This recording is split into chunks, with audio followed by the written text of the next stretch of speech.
guys for attending the Ultimate Guide to Home Buying presented by Servion. Just a few things before I get started. There is a question tab that is on your go-to webinar. And if you guys have any questions throughout this webinar, just go ahead and drop those questions in there. There'll be a few stopping points throughout this process that I will go ahead and stop, answer any questions that you guys have or anything like that. A little bit here, so let's take a look here. My name is Dan Olson. I'm with Servion. Here's all my contact information. I always tell everybody though, if you are interested in applying or anything like that, get back with your credit union or your community bank. They'll be able to go ahead and get your application into us and get it submitted over to us. They'll handle everything over for you, okay? Now, a little bit about me. I serve as the retail manager here at Servion. I've been with Servion for a little over 10 years, been with it since 2015. I've been in the mortgage industry for 20 plus years. I'm not going to tell you the real number, I'm just going to say 20 plus. But I've helped over 1,500 credit union members here at Servion with their mortgage needs. Now, we're not here to talk about me, we'll talk about mortgages, right? And how to get you guys first-time home buyers, all right? So part of this process, what we're going to do is we're going to really break down the home buying process for you into really 4 different C's, right? We're going to have credit history, capacity to pay, capital, and collateral, okay? Now, at each one of these C's, I'm going to pause, see if there are any questions that come in, and if they are, I'll go ahead and get those answered for you, all right? So let's just jump right in for you, all right? So first thing a lender looks at is credit history, all right? So from a lender standpoint, what we're going to do is we're going to say, hey, you're adding a mortgage payment.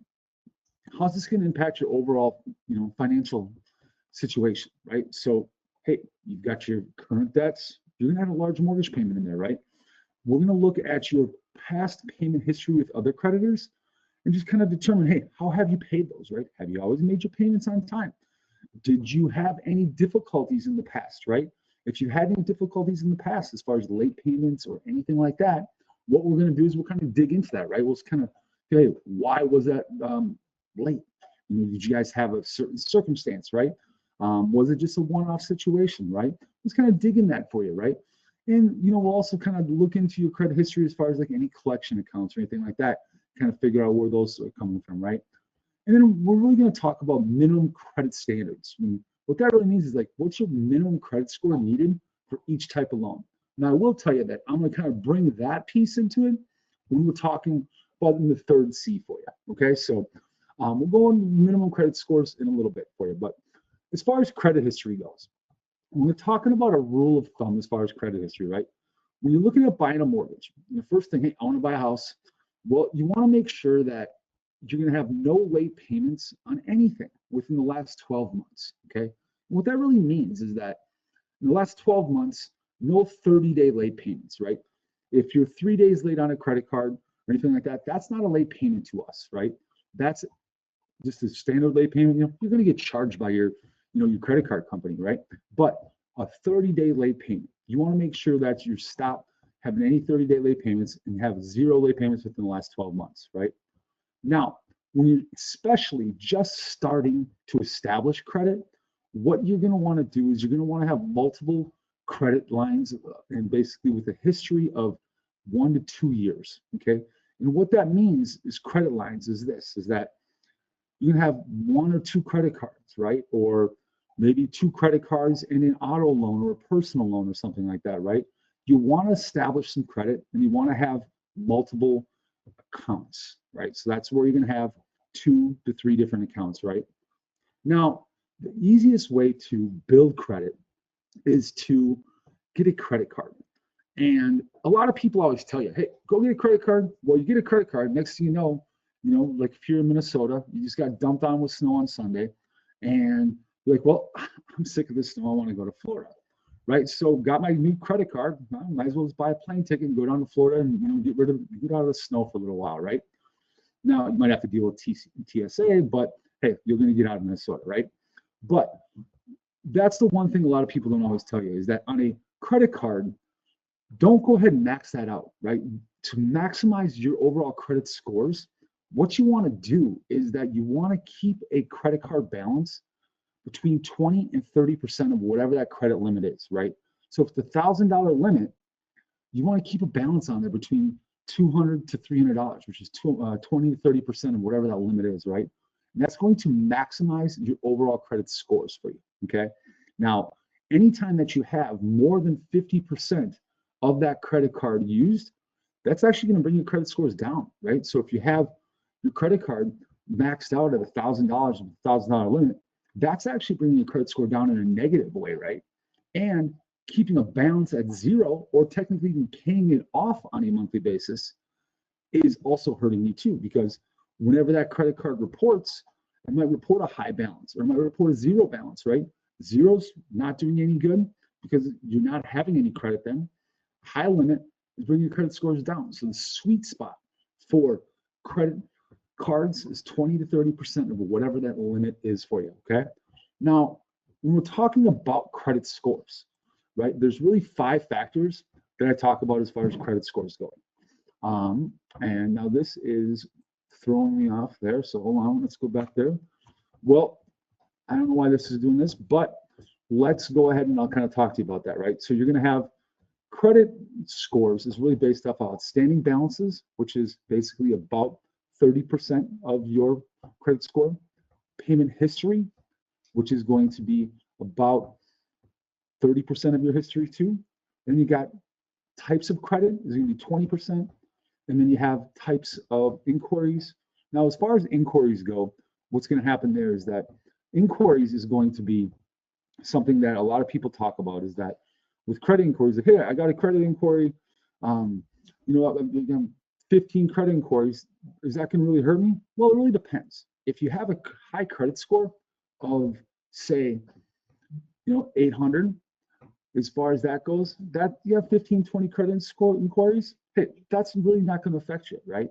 But if you have a credit score of like a 620, 660, somewhere around there, well, in that case, you have 20 credit inquiries going to buy a car loan over the weekend, that is going to impact your credit scores, right? So there's always a myth with credit inquiries is that I've done a lot of research on this, and like there's all sorts of different ways that's going to affect your credit report. You probably Google it and you probably find 17 different answers for it.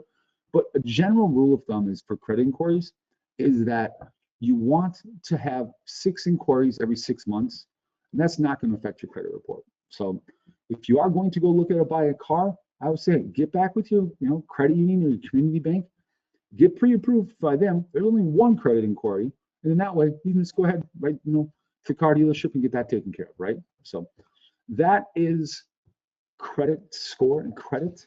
So I'm just going to pause on this super awesome not slide that the way that it's supposed to be. I'm just going to pause here for a second and see if there's any questions that come in for you guys. All right.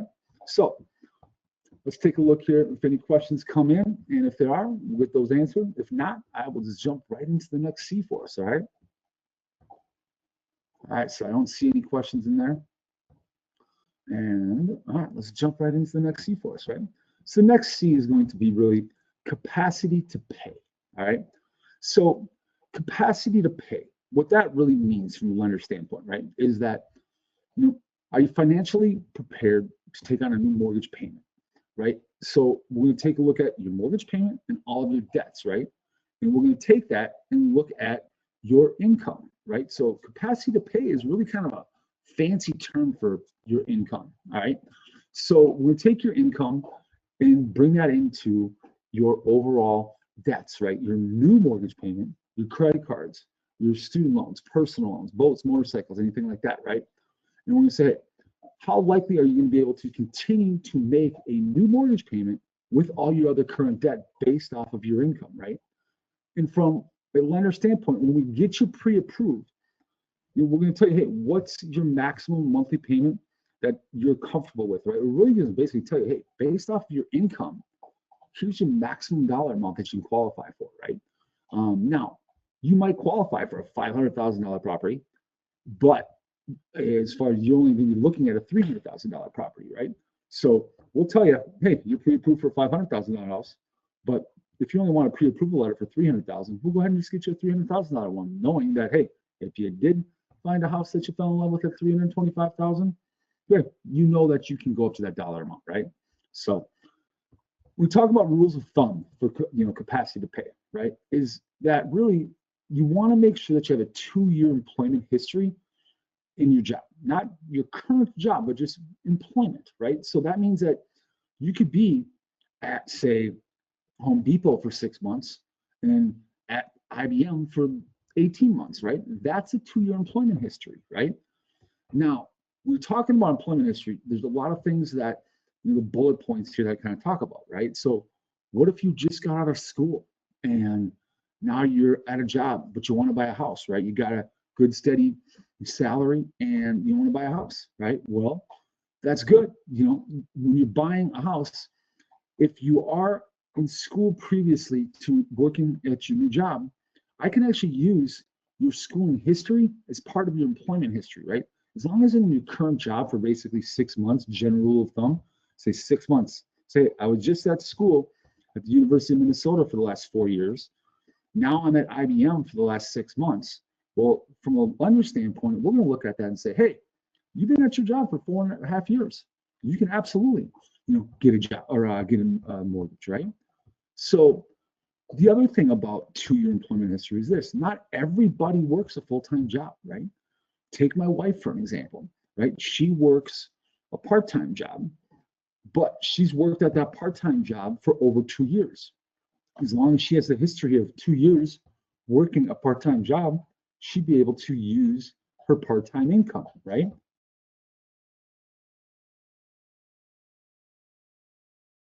Now, some people don't just work one part-time job, right? Sometimes they work 2 part-time jobs, right? They might work at 2 separate restaurants or something like that, right? As long as you have a history of working 2 jobs uninterrupted for 2 years, I can use both of your jobs' income, right? Let's say you work at Applebee's for one, and you work at the Outback for the second one, right? And you worked there for 2 years over that, absolutely can use both of your jobs' income, right? So as long as you have employment 2 years, whether it's 2 years of continuous employment, multiple jobs, that's what we're looking for, is a 2-year employment history, right?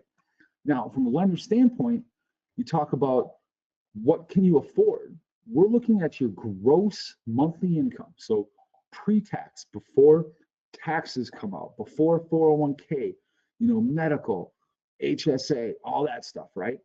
We're looking at your total gross monthly income. And we're basically taking it by your maximum, say 43 to 45% of whatever your gross monthly income is. And that's what your new mortgage payment can qualify for, including your debts. Let me show you what I'm talking about here, right? Here's an example. So let's say that you make $6,000 a year, or a month, I should say, right? And you have multiplied that by 45%. So that's going to come up with $2,700, right? Now we take on the monthly debts that you have, which would say, in this case, student loans, personal loans, boats, motorcycles, anything like that. In this example, it's $600. So that means your new mortgage payment, including taxes and insurance and everything, cannot exceed $2,100 a month. So if you're sitting around, and once the snow melts and you're sitting around with the campfire with your friends or something like that, and you want to buy a house and thinking about it, and you're like, oh, what can I qualify for? Oh, this guy told me once that my gross income multiplied 45%, you don't subtract any debts, that's my new mortgage payment, the highest it could be, right? So that's a good calculation of how you can figure out how you can afford something without talking to a lender, right? So that is the second C, which is capacity to pay. I'm just going to put this on mute for a second, see if there's any questions come in. And if there is, we'll go ahead and get those answered for you, all right?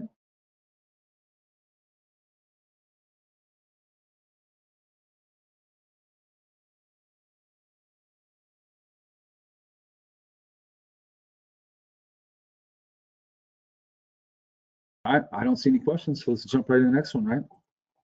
So next one's just going to be capital, right? So capital is where I'm going to talk a little bit about, like I said in the first slide, as far as minimum credit scores, right?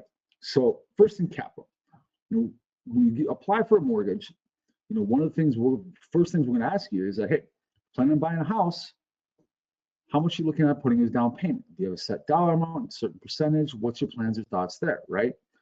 And your answer is going to typically be, well, how much am I required to put down as a down payment, right? So really, when you're looking at mortgage programs, you really have 4 basic mortgage programs, right?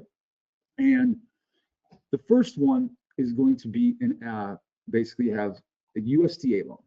The USDA loan is a no money down program. If you're buying in a rural area, so outside a major metropolitan area, as long as your credit score is at least a 620 or higher, you and meet income limits, so you're below the median income in the area, you can go with the USDA loan, no money down, right? Now, the other one's a VA loan, right? So if you are a veteran and you have your VA entitlement eligibility, and you have a 600 credit score or higher, you can actually go with a VA loan with no money down. And that doesn't matter where you buy, right? So that could be in the middle of St. Paul, or that could be in Duluth, or that could be in Virginia, Minnesota. It doesn't matter. You can have no money down with a VA loan as long as you are a veteran, right? Now, the next 2 is conventional and FHA. Those are your most common first-time homebuyer programs, right? And I'm going to lump them together. So really, with a conventional loan and an FHA, your minimum credit score is basically going to be, generally speaking, 620, okay? And with that, on a conventional loan, your minimum down payment is going to be 3% down. On an FHA mortgage, it's going to be 3.5% down. Well, damn, if you only need a 620 credit score between both of those, what's the difference? Well, here's the difference, is that on a FHA mortgage, I would say somebody between a 620 and say a 700 credit score is typically going to be the best for an FHA mortgage, because on a conventional loan, anybody time you have above 700 credit score typically is going to be the best for a conventional loan. And the reason there is that on a conventional loan, in most cases, generally speaking, that based on your credit score, your interest rate could be higher based on a lower credit score, along with your PMI or your private mortgage insurance. Anytime that you're required to put less than 20% down, you have to pay this PMI.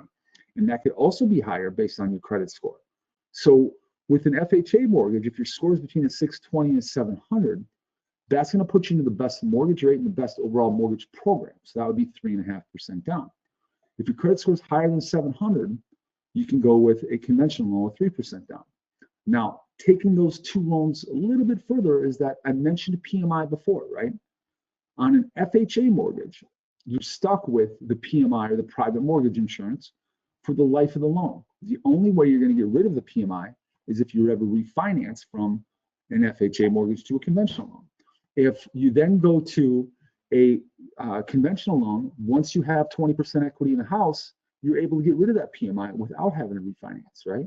So that is mortgage programs. And like I said, one of the first things we're going to do is talk to you and ask you, hey, how much you want to put down? And we'll kind of dig into you, hey, figure out what your credit scores are, and we'll kind of help you, guide you into the right best mortgage program for you, okay? Now, do you have funds available for closing costs? What that means is that really, on top of your down payment, you can also have closing costs, right? Now, closing costs, generally speaking, are going to be about 3% of whatever the purchase price is, okay? Now, that, of course, depends on the purchase price, right? If it's on the lower side of things, you know, hey, that 3% could actually be more. If it's on the higher side of things, it could actually be a little bit less, right? Now, one of the things with closing costs is that, you know, typically plan for paying closing costs, but as long as you negotiate with the seller to have them pay your closing costs, the only thing that you're going to be responsible to pay for at closing then will just be your down payment. So when you do get pre-approved, when you work with your realtor, make sure that your realtor knows that, hey, I've got the down payment, but I need to make sure that the seller pays my closing costs. So when they make an offer on a house, that they're making an offer on a house and putting in the purchase agreement that the seller pays closing costs for you. That's why it is important to make sure you have a realtor. Now, as far as down payment funds go, right, is that they really have to be coming from a verified, legitimate source. What that means is that they got to come from your checking, savings, investment, brokerage, you know, retirement account, right? They can't be coming from cash that you have at home, or like, hey, I'm going to sell my Anthony Edwards 1-of-1 rookie patch autograph card. I'm going to sell that, and that's what I'm going to use for my down payment, right? That is not an acceptable source of funds. Cash is not. I would say cash is king for everything else. Cash buying a house is, that's good. So if you do have cash, what I always tell everybody is that if you plan on buying a house in the future, you have a bunch of cash sitting around the house, make sure you go to your credit union or community bank, go ahead and deposit that stuff sooner rather than later, okay? And that way, those funds can be seasoned because they typically need to be seasoned for, generally speaking, 60 days, right? So if you are planning on buying a house sooner than 60 days and you have cash at home, make sure you talk with the loan officer and we'll coach you on how can we use these funds, appropriately, right? Or make sure we get them into a legitimate source, right? Gift funds are available, right? So you can always use gift funds. Gift funds are coming from a family member, right? Somebody, mom, dad, brother, sister, a family member, right?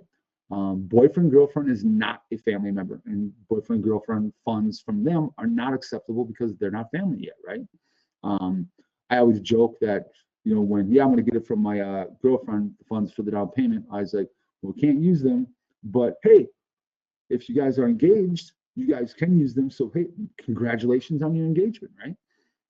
So jokingly. Now, the other thing that I get it, and it's weird, but I get it, the question a lot is that, well, hey, can my ex, husband gift me funds for a down payment?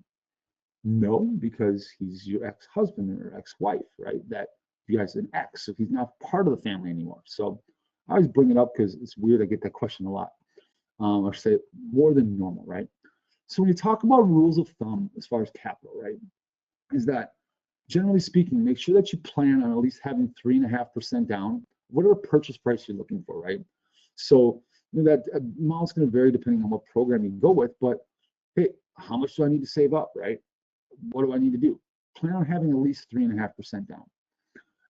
And then again, if you're trying to go 3.5% down or keep that dollar amount, make sure that you let your realtor know that, hey, I want to have the seller pay my costs, right? Now, one of the things that I always tell everybody is this, is that on top of your down payment, you basically your cash to close, what you're required to have at closing, right? Make sure you have 2 to 3 months worth of mortgage payments after closing. I'm gonna use me as an example, right? So I bought my first house when I lived in Arizona, and I was single, young and dumb. And when I left closing, I literally left closing. I was, got the keys to my new house. I was like kind of driving to, get the U-Haul, and I was like, cool. When do I get paid next? I don't think I have a lot of money left in my account. So like, this is going to be an issue for the next week or so, right? When do I get paid next? Fortunately, it was just a couple days away, but I felt like I was, broke for like 2 days, but I owned a house. It was cool. When I bought my second and third house, that was one, I was married. Then now I was still not married, but I was married in my second and third house. When I bought those, when we left closing, my wife looked at the account. She's like, "Oh wow, we have money left over. All right, I'm gonna get a rug here, ceiling fan there. We're gonna get a TV here, new couch there." I'm like, I know, settle down. That is for in case anything, God forbid, ever happened to us, right? We need to make sure we have some money for that situation, right? So it just feels better that you didn't use every dollar and every penny that you have once you leave closing, because you just want to make sure that, hey, in case anything did happen, right? Or there are those little things that you want, a ceiling fan here, a rug there that, you don't currently have that, that's going to fit there. Or like my wife, a rug needs to go here. We can't live anymore without this rug right here, right? So that's just kind of, again, it's not required, but I just recommend it, just using my own situation, right? So that is the third C. So that is capital, all right? So I'm going to pause here for a second, put it on mute, see if there's any questions come in. If there are, we'll go ahead and get those answered and get those taken care of. If not, we'll jump into the last C, and then we'll go into some tips and tricks.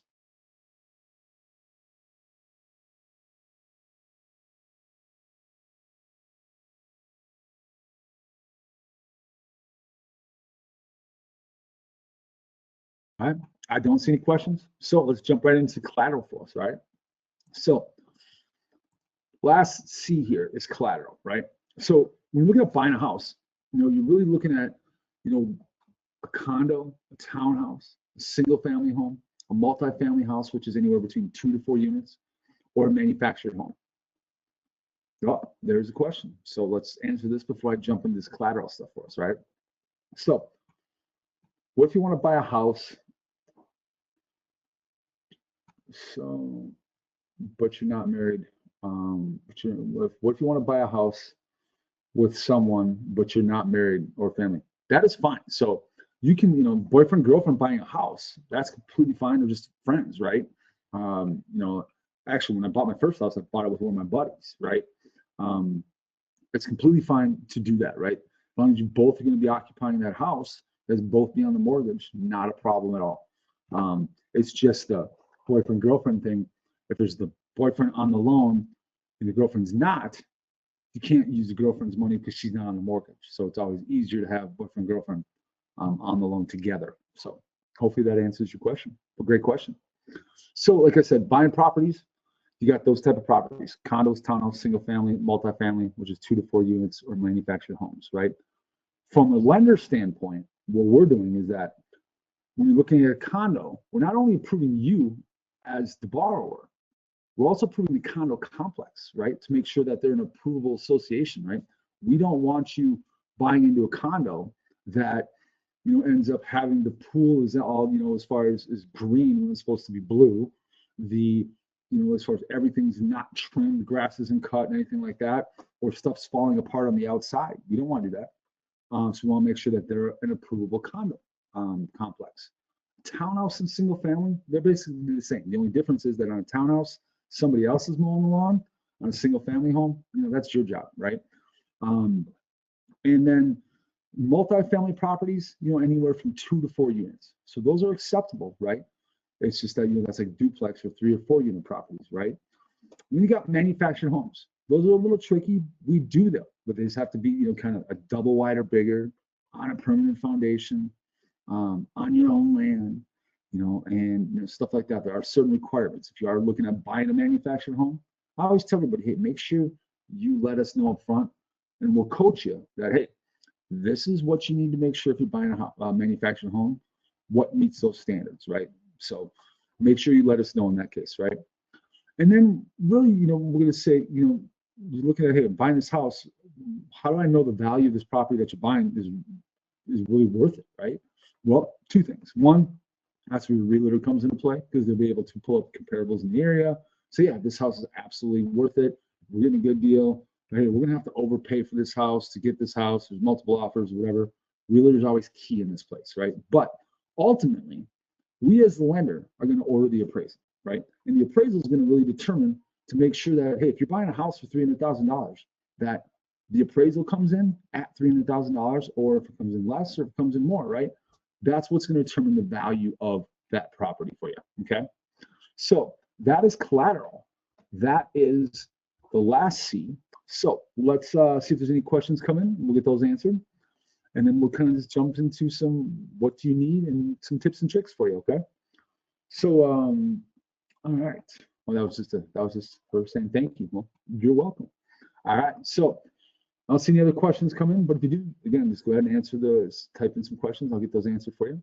So the next stuff here is just basically, what are you getting how are you going to get pre-approved? Again, going back to what I said before, whenever you are ready to get pre-approved, get in touch with your credit union or community bank, right? Some required documents are going to be helpful to get pre-approved. Make sure you have them available, or bring them in when you do get look at filling an application out with them. Is that copy of your driver's license, your W-2s from your past 2 years, right? So if you have multiple jobs or anything like that in the last 2 years, well, make sure that you have all of your W-2s for the last 2 years, right? You want to have pay stubs for the last 30 days, right? So covering a 30-day period. So if you are having 2 jobs or anything like that, well, I need 30 days of pay stubs for both jobs, right? You don't want 60 days worth of bank statements for your checking and savings accounts. Ultimately, we just want to know where your down payment's coming from, right? So if it's coming from investments, brokerage, or anything like that, or gifts, right? I technically want to know where it's coming from, all right? So as far as that goes,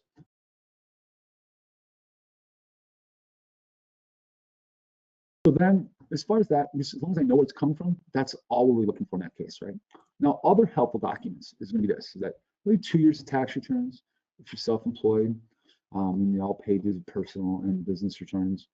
And especially like I talked about, as far as like if you're trying to go from college to a new job, I'm going to get your college transcripts just to kind of verify that, hey, you actually did go to the U of M, You just didn't live vicariously through your friend that went to the U of M, and you just went there every weekend and said that you went to the University of Minnesota or something like that, right? So we want to see your college transcripts, right? Now, some basically tips for ensuring that you have really a smooth process for throughout the whole loan approval process. Okay, so make sure you have your documentation in order, like I said, W-2s, pay stubs, stuff like that, right? This next one's my favorite. Continue working at your current job. Now, the reason I say that is one of the things that happens a lot, and I mean it a lot, it happens at least a couple times a month, is that somebody's under contract on a house, they're purchasing a house, they have a closing date, right? And throughout the process, then we have pay stubs from before, and all of a sudden we call to verify employment, and we've called their employer, and they said, "Oh, Billy doesn't work here anymore." We go, "What? Okay, thank you very much." So then we call Billy, but I started a new job on Monday.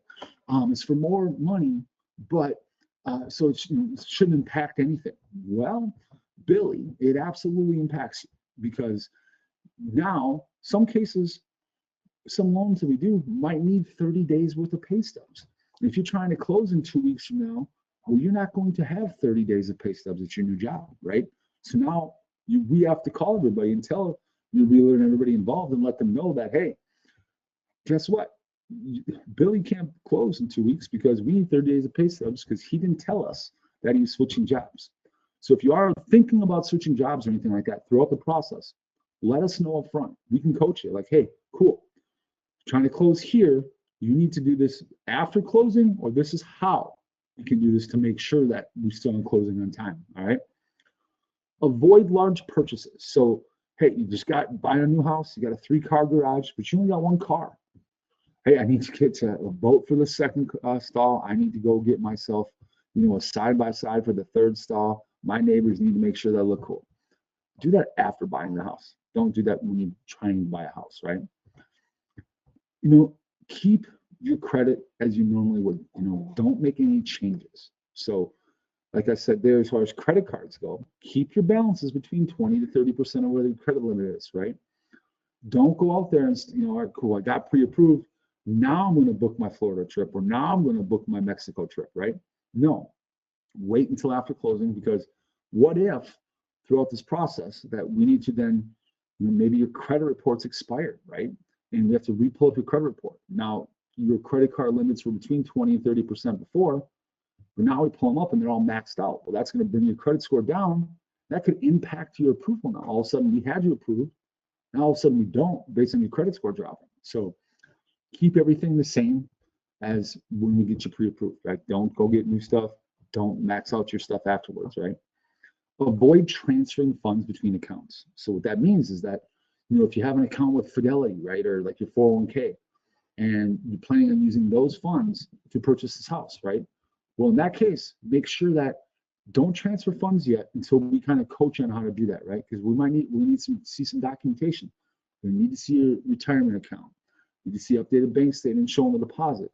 So we'll coach you on exactly what kind of documentation you need and when to do that, right? And especially like gift funds too, right? So like, hey, grandma's going to give me some money. Wait to do that. Don't deposit into your account yet. Again, talk to us. We'll coach you on exactly how to do that, right? And keep in mind, cash isn't allowed, right? So having cash transactions, as far as making sure that you have cash in there, is not permitted. It's not allowed. Cash is not good, right? So that is kind of some smooth loan approval process tips. It's kind of some of my favorite stuff there in that case, okay? So as far as this goes, do you guys have any questions at all for me? So let's go ahead, and I'm just going to put this mic on mute for a minute. I'm going to see if any questions stroll in. If you guys don't have any questions, you guys are free to go. This is the end. Thank you for attending. Greatly appreciate you guys spending this Thursday afternoon with me. Still sunny out, so you guys get to enjoy the snow melt here if you're in Minnesota. If you guys do have any questions, there's my contact information. Again, when you get ready to move forward, make sure you get in touch with your credit union or community bank and they'll be able to assist you with getting you pre-approved, getting you over to us, and we'll get you guys taken care of. All right. Again, thank you very much for attending. So let's put this on mute, see if any questions come in, and then I'll get those answered for you. Okay.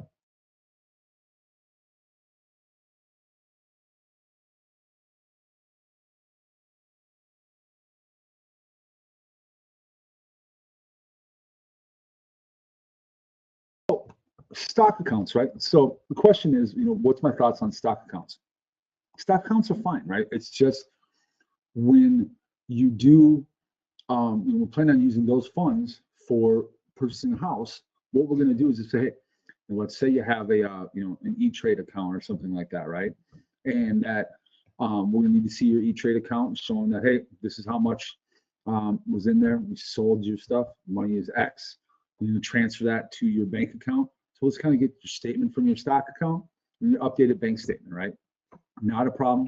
Just let us know, and that we'll kind of, again, we'll coach you on exactly, what we need from you in order to, get the proper documentation in that way for you. Great question. All right. Another question is, how do you approach an off-market sale in terms of, appraisal, fair market value, and, negotiating terms, right? So, that's kind of where, as far as that, how do you determine, what the value is, when you don't have a realtor, right? And you're just going with a private sale. That's where it gets a little tough. You guys are going to basically kind of come to an agreement of what the property is. You guys can, order a third-party appraisal. Besides, we're still going to order our own appraisal, but you can do it that way. You can kind of just, hey, I see Zillow shows this value of this house is $300,000. Tax assessed value is $225,000, but we know it's $300,000. Something like that. You guys kind of come with it with the purchase agreement of what you guys would agree upon between both parties, right? Ultimately, we're going to order the appraisal though, and we're going to then, if it comes back, let's say it's a value at $300,000, you guys agree to a $300,000 property, we'll order the appraisal. And if it comes in for anything less, we'll let you know. And you guys will just have to negotiate terms. If it comes in anything higher, great. The buyer, will be the only one seeing that appraisal. So if it comes in at $325,000, and you get you guys agreed to a $300,000 price, well, the seller will never know what the appraisal value came in at. So now, you're kind of laughing all the way to the bank that, hey, I got $25,000 in equity. When you close. So great question. All right. So here's another one. I love questions, by the way. So would a realtor be the person to inform me on if it's smarter to put larger down payment down on a home? So no, that's going to, kind of be us, right? So we'll determine with you kind of the best mortgage program for you, right? So one of the things that, that I talk about too is that when you're looking at specifically a conventional home, right, is that how much money you put down is really going to determine how much PMI or private mortgage insurance you're going to pay on a monthly basis, right? So say 5% down is your lowest down payment. That's your highest bracket for PMI. 10% down is middle of the road for PMI. 15% is your lowest bracket. And of course, 20% you don't have any PMI. So we'll kind of coach you like, hey, here's what your payment looks like at 5% down. Or here's what it looks like at 10% down. So I always tell people, hey, if you can't get to 10% down, back it off and keep it at 5% down, right? There's no difference between 7% down and 5% down. So we'll kind of coach you in that situation, right? So again, great question. How often are you allowed to refinance a loan, right? So typically, so when you purchase a house and you close on it, it's basically anytime 6 months or later, you can refinance, right? So it's just really anytime that you close on a house, basically refinance every 6 months, basically. That's the generally speaking answer, right?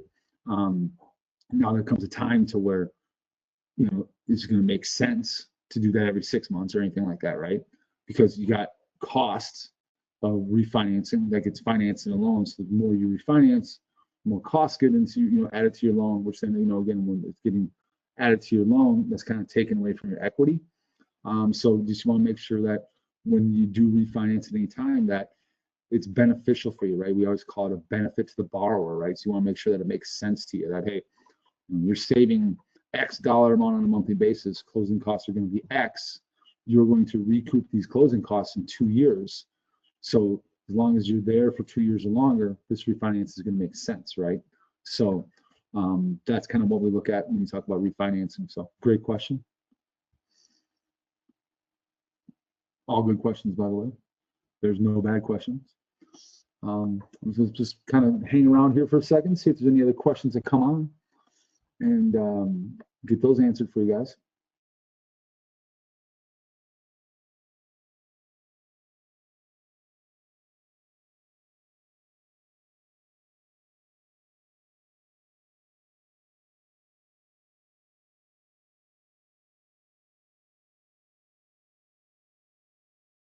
How much do interest rates vary between lenders, and what's typical of the differences in lenders? So that's a great question, actually. So honestly, the first thing I say the difference between lenders is this, is that when you know a lender, example, your credit union or community bank, that they work with us, that you know that we are a trusted partner of your credit union and community bank, that they know that you're going to be in good hands with us, right? And the difference between that and some random Joe mortgage company or broker that you've never heard of is specifically that you never heard of them. And some lenders, what happens is that when you close on a loan, they're giving you a good deal, or they're telling you that you get a good deal, and that when you make your first mortgage payment to them, to Billy Bob's mortgage company, and then next thing you know, by the time you've made your 6th mortgage payment, you've already had 4 or 5 companies that are your mortgage company, because they keep selling it, right?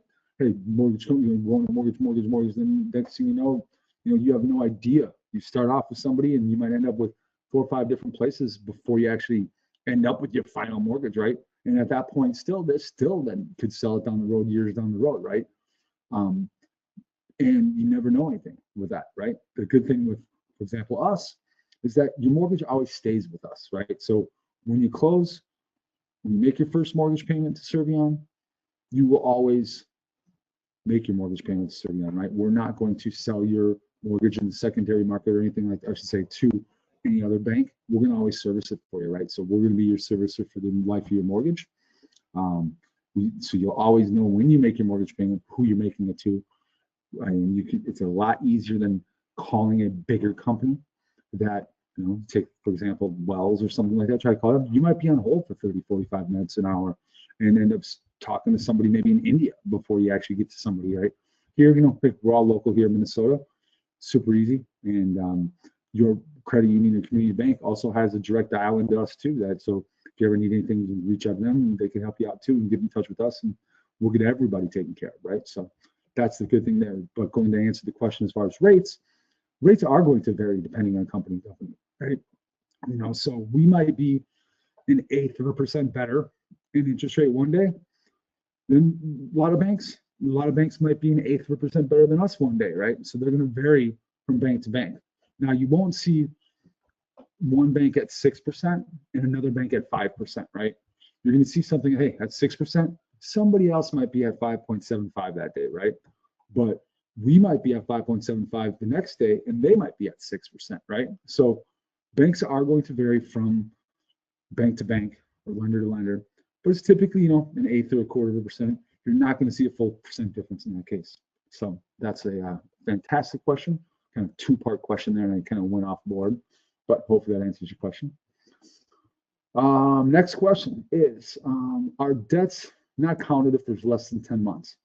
So it just depends on what type of mortgage program you're going with. But generally speaking, if you have less than 10 payments on an installment debt, so let's say a car loan, right? And your payments, $500 a month, and you have a balance of $3,500, right? Well, you have less than 10 payments in that case, right? So you will then, we can typically exclude that payment from your overall debt to income ratios, as long as it's a normal installment loan, right? Not a lease or anything like that, because a lease you're gonna have to give back after that's done, right? Just be, you have to standard auto loan or something like that, or a personal loan, right? It can be excluded. Now, in some cases, that it depends on, like I said, the mortgage program. So with a government loan, it's usually about 6 payments before you'd have to be able to exclude that in that case.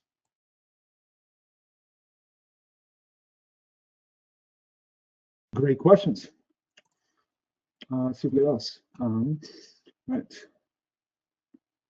So the next one is, as far as, when you're talking about student loans are great because, again, depending on mortgage program, as far as student loans go, if you're, kind of in a deferment payment that, hey, I don't have to make a mortgage payment, right? Or a student loan payment, right? It's going to be at, when you pull up the credit report, it's going to be show up as a 0.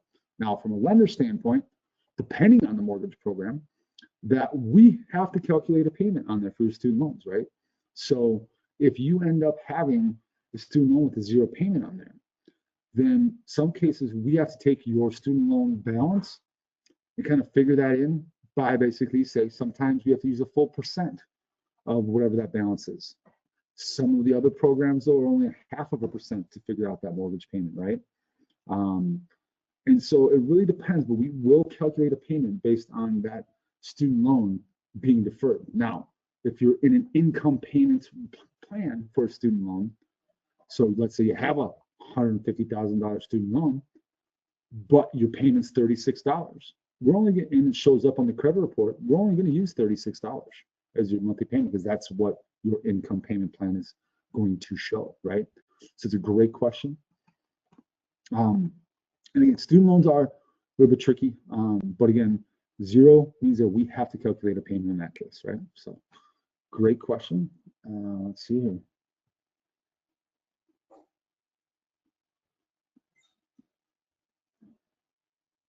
So other question is like, do collections or medical payments, stuff like that count through, for your overall debt to income ratio? Well, again, it all depends on mortgage program, right? So typically on a conventional loan, if you end up having a collection on there for a medical bill or anything like that, and get approved, it's still showing on there, typically no, that is, might not be counted in that case, right? But for a, for other mortgages, those are sometimes excluded, as depending on the mortgage program. So in most cases, they're not. But again, if they are, depending on what type of collection it is, charge off, judgments or anything like that, it just depends on the overall type of mortgage that you're going with. But typically, if we needed to include that, if you have a lot of them, depending on the mortgage program, they might be required to calculate a payment in there for your debt to income ratios, right? So sometimes, for example, if you have a VA loan, that you have more than $1,000 worth of collection accounts for a medical bill, some of that stuff's got to be paid off prior to or at closing, right? So great question.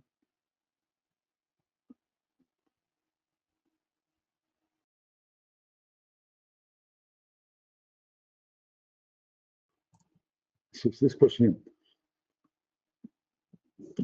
I have no debts and a nice income, and I know I'll likely get approved for much more than I should for purchase of a home as a single individual. What's the general recommended percentage income if I want to try to plan for 30% investment savings and 20% for fund spending, and the remaining 50% for necessities, including mortgage. It's great thinking, right? As far as that there goes, right? So, you want to make sure that, you take, a good number there is, that's more or less kind of a financial advisor question, but I will tell you that, if your maximum debt to income ratio, like I said, is your gross monthly income, typically by 45%, right? But if you want to make sure you're not, capped out and eating ramen noodles, like you want to have fun, you want to invest, everything like that, right? You really want to have your mortgage payments somewhere probably around 30% of whatever your gross monthly income is, right? That's typically a good answer to make sure that, you still can go on vacations, right? When it dumps 20 inches of snow on us here in Minnesota in March, right? as far as, you know, it's still plan for investments and stuff like that, right? So whatever your gross monthly income is, I say 30%. That's a good number to keep that at mortgage payment. Again, that's mortgage payment, to make sure that you know, you're going to 30% or less in that case. Great question. All right, so I love all the questions.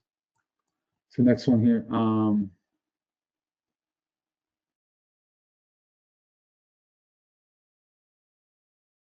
So, you know, as far as credit scores go, you typically, most of the times that you do have to have a credit score, for, like, for example, on a government loan, you typically have to have 2 credit scores of the 3 credit scores reporting, right? For an FHA mortgage, for example. On a conventional mortgage, if somebody has credit scores and somebody doesn't have credit scores, right? And with that, you can sometimes make that work, but the person with the credit scores needs to make 51% of the income or more, right? So you have to make the most income. And the second person that's on there, if you're even trying to use them for qualifying purposes, doesn't have any credit scores at all, but makes, you know, less income than the one with credit scores, you can actually use that as far as, you know, you can be on a mortgage, you know, in that case with no credit scores, as long as the other person does have some, right?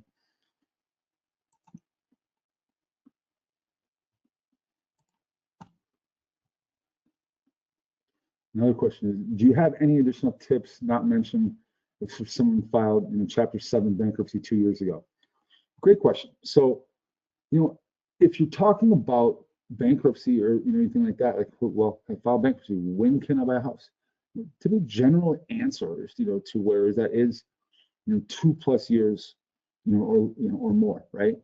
And again, depending, you know, with the government loans, typically going to be 2 years, generally speaking, right? As long as you filed bankruptcy 2 years ago, and, you know, and or more, and it's been discharged, then you can go basically 2 years or more for that, you know, for that bankruptcy, right? For Chapter 7, Chapter 13, typically depending on mortgage program, you know, as far as 2-year waiting period. Sometimes there is no waiting period on Chapter 13 once you are paid out of it, right? So, great question. Again, 2 years, generally speaking, in that case.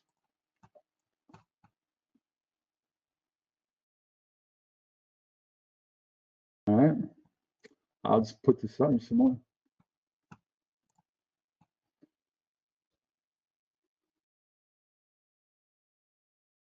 Yeah, so as I mentioned earlier, so yeah, you can always have a co-signer, you know, like a family member or anything like that, to purchase a house that's a non-occupying co-borrower. So, you know, you're buying a house, you're going to live in it, but say dad's going to co-sign for you, but, you know, they live in their own house.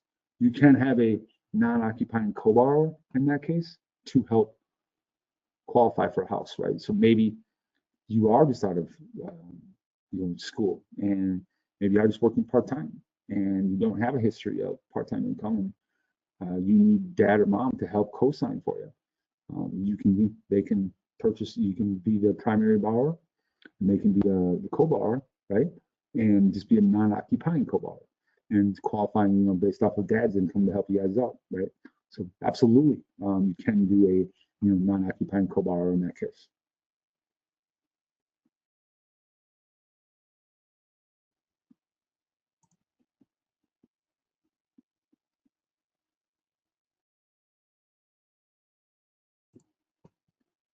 Does a credit score in the high 700s differ much from someone in the 800s, right?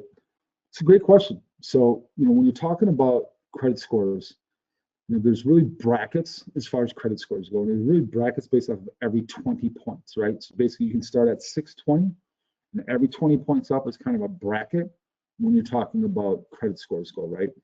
And typically, it's someone at 780 credit score or higher, you know, 780 up, you know, into the 800s. There's no difference in that case from as far as credit score, because 780 or higher is really your highest bracket, right? And that's specifically speaking on conventional mortgages, right? As those brackets between 620, every 20 points higher, right?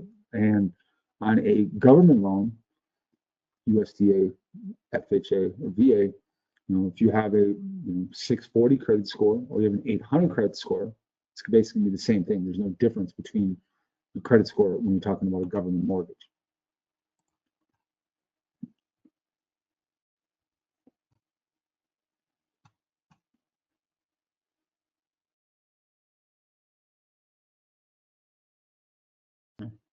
All great questions.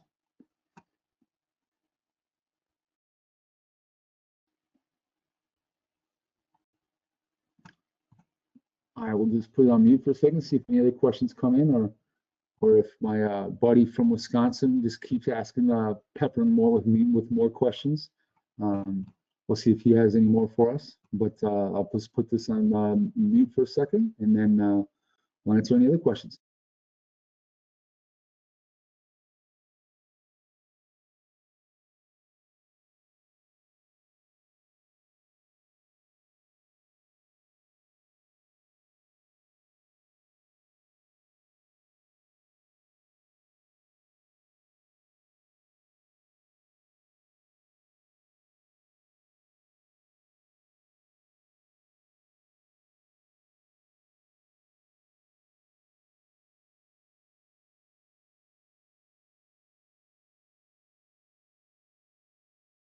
So, question I had, how early should you start a conversation with the lender if you're thinking about buying a home in the next 6 to 7 months, right? So if you're looking at buying a house in the next 6 to 7 months, honestly, you can start the process now, because when you get a pre-approval, they're good for 4 months, but if you haven't found anything by then we can just extend it out for another 4 months for you, right? Now, the reason you want to kind of start sooner rather than later, so one, you know that if anything comes up, hey, I'm pre-approved, cool, great, you're kind of just riding good, right? But let's say, for example, that you look at getting pre-approved and all of a sudden you find out that, oh, there's something on my credit report I didn't know about, or I want to qualify for more, but I can only qualify for a $200,000 house when I'm trying to buy a $400,000 house, right? So now we can give you tips like, hey, if this thing gets paid off or something like that, right? We kind of coach you on it, right? So it's always better to start sooner rather than later, right? You might not be ready to, hey, you're gonna get pre-approved today, but hey, I don't want to buy until September, right? Not a problem. But you know that when you get pre-approved for when you are ready, hey, you're pre-approved. I was pre-approved, 4 or 5 months ago. Hey, that's perfect. I know that I'm not gonna have any issues getting it pre-approved. It's again more of a feeling that you know that you're ready, because that way, if there is anything that pops up or you need some coaching, that's what we're here for. We'll absolutely coach you, make sure that we coach you to exactly what you need to be able to get into that house. Great questions.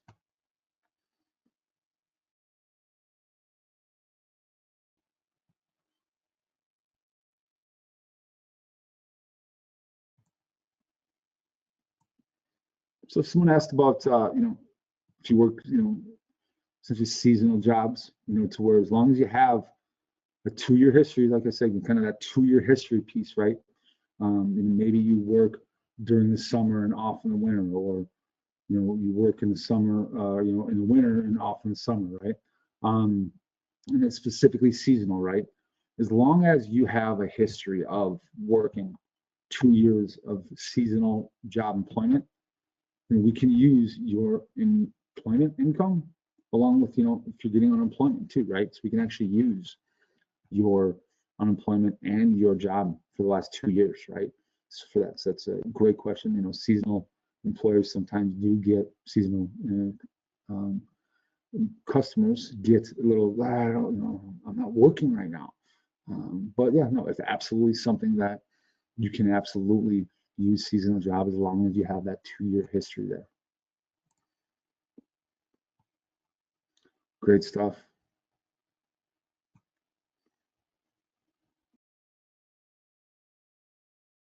A lot of good questions.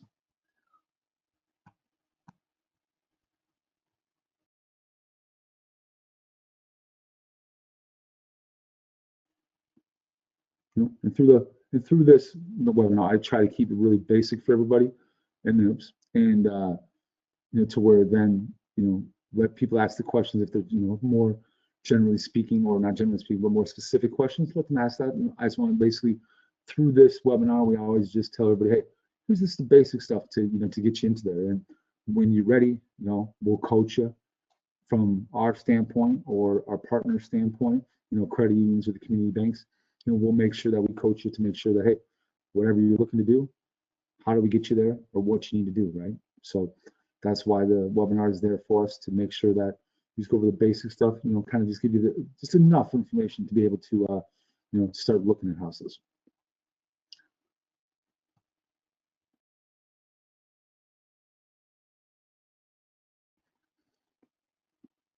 All right. So if there's any, let's see here. Oh,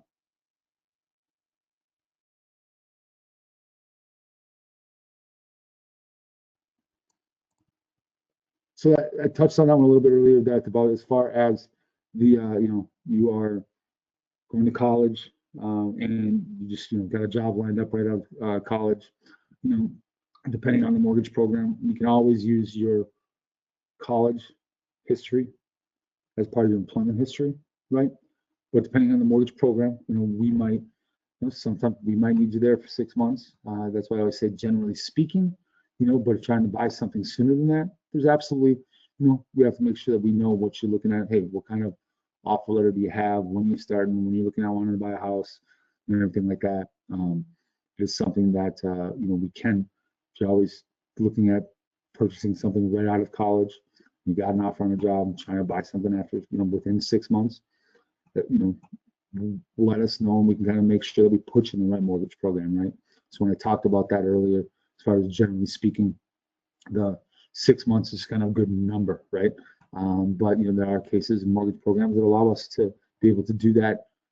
That you just graduated this month, you're trying to buy a house in April, right? So it just depends on the program, but just again, let us know. We'll coach you through that.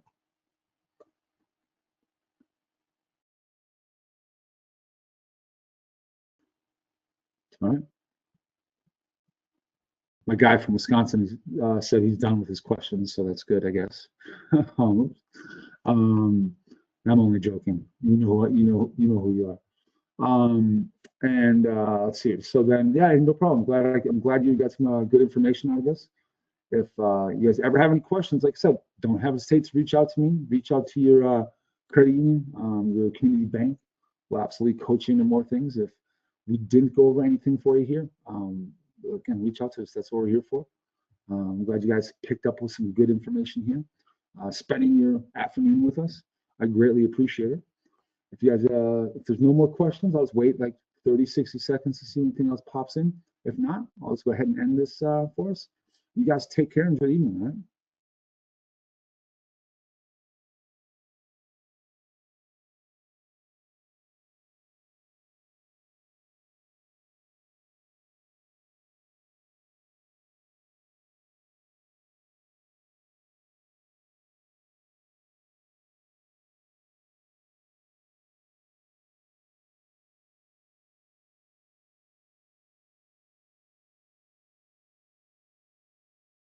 All right.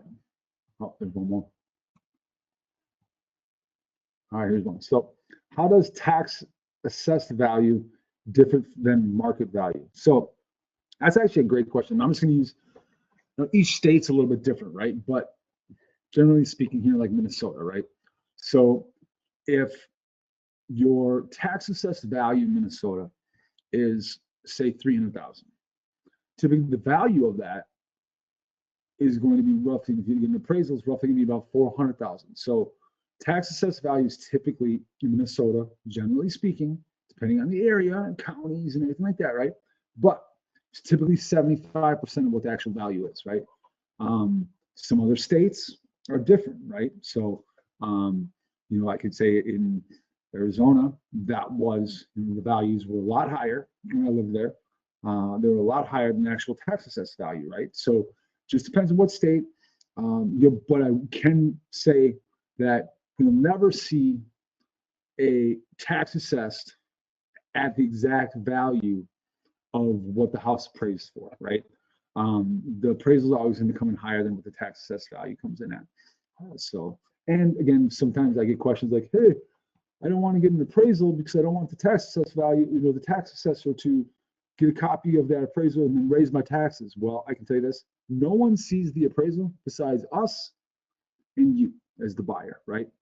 Unless you're distributing it to anybody else. But other than that, nobody's going to take that appraisal and walk that down to the county and be like, hey, Billy's house just got, is valued at way higher than what's assessed at. Can you raise his taxes? So no, that nobody will ever see the appraisal other than any that are involved in that transaction. So it's a great question.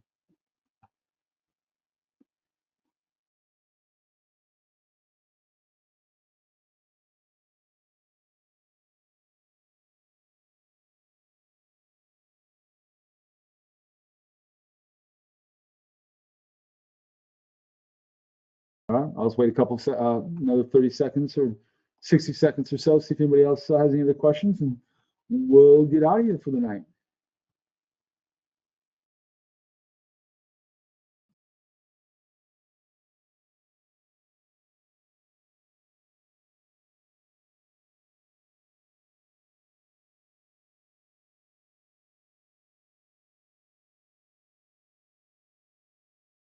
All right, so it looks like there's no more questions. I greatly appreciate everybody's time. Hope you guys had a great, learned something. And, if you guys ever need anything, reach out to us or your community bank or credit union partner. Guys, again, thank you so much for taking the time to spend this afternoon with me. Take care and hope you guys enjoy the rest of your evening, right?